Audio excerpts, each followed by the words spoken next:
มีหลายคนที่เที่ยวทำบุญวังหันวังนี้สร้างพระยุหัน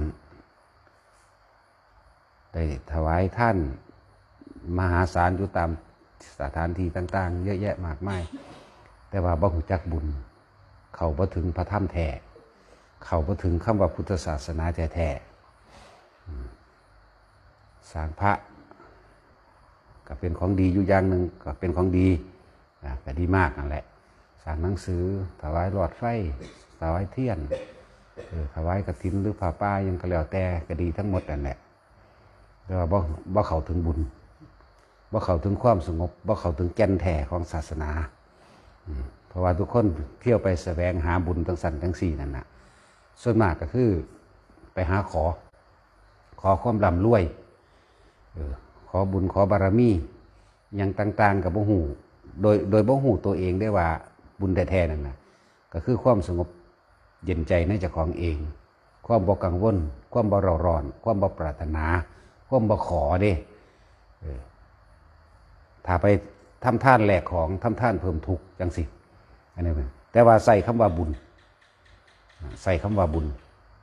ครับไปเฮ็ดบุญอยู่หันมาไปเฮ็ดบุญอยู่นี่มาแต่ว่าความจริงแล้วนั่น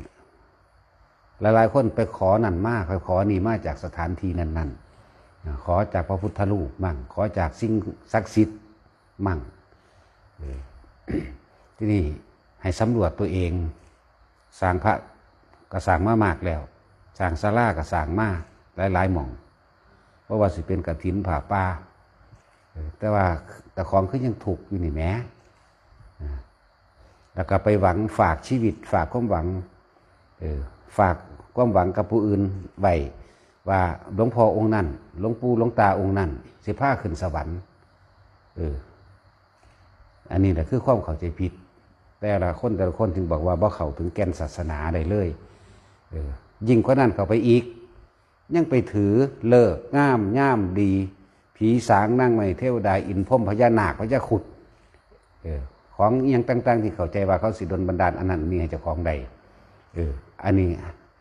ลึกเข้าไปนักกว่าเก่าอีกยังไปถือเลิกง่ามยังดียังไปมีการบวงสรวงความนั่นความนี้อีกอยู่แล้วก็เข้าไปขอพึ่งผ้าบารมีพ่อได้ให้เพิ่นผ้าขึ้นสวรรค์จังสันจังสี่ให้เพิ่นผ้าไปพรหมโลกให้เพิ่นผ้าไปนิพพานจังสี่มันบ่มีผู้ใดเห็นในผู้ใดใดเด้เบิ่งแก่นแท้ศาสนาเนี่ยตนแลเป็นที่พึ่งของตนสัตว์โลกยังเป็นไปตามการกระทำของเจ้าของเองกระทำสิ่งใดไว้สิ่งนั้นย่อมฝังอยู่ในจิตในใจในความรู้สึกของเจ้าของเองและจะไปหวังพึ่งผ้าว่าผู้นั้นผู้นี้สิผ้าขึ้นสวรรค์นั่นแหละให้เข้าใจแก่นแท้ดีๆในพุทธศาสนานี่